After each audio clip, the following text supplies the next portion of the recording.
Take a look at my next guest. There's a report around Wall Street that this is what he has in mind. This is Donald Trump, 33 years old.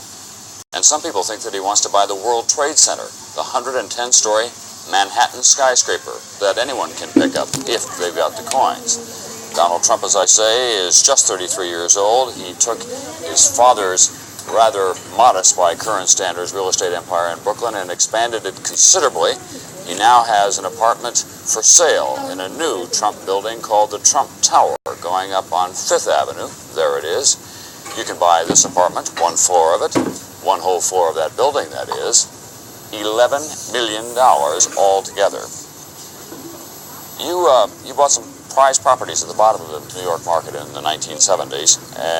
Inner cities have been pure gold since that time. Why? Because replacement costs have just gone up so much? Well, no, not really. I had a great faith in New York. Primarily our purchases have been in New York, and about 5 years ago, New York was not considered very hot, and cities in general weren't considered too hot. And we purchased the old Commodore Hotel, and we've reconverted that now into about $110 million Grand Hyatt Hotel, which is opening up next week in New York City. And we've made some other purchases that have been fine. Is that your general advice to people who are interested in real estate investment, though? Look to the inner cities, look to old buildings and doing something with them?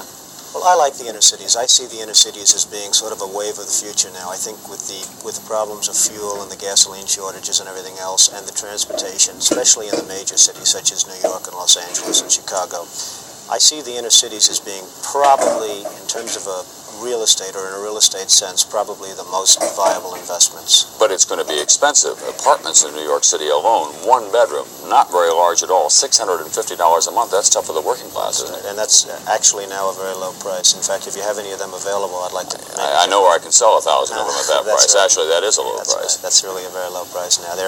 I know of a couple of buildings, for instance, an Olympic Tower, which is on 51st Street and 5th Avenue. Apartments are being rented by the condominium owners for $5,000 and $6,000 a month, and they're one-bedroom and two-bedroom apartments.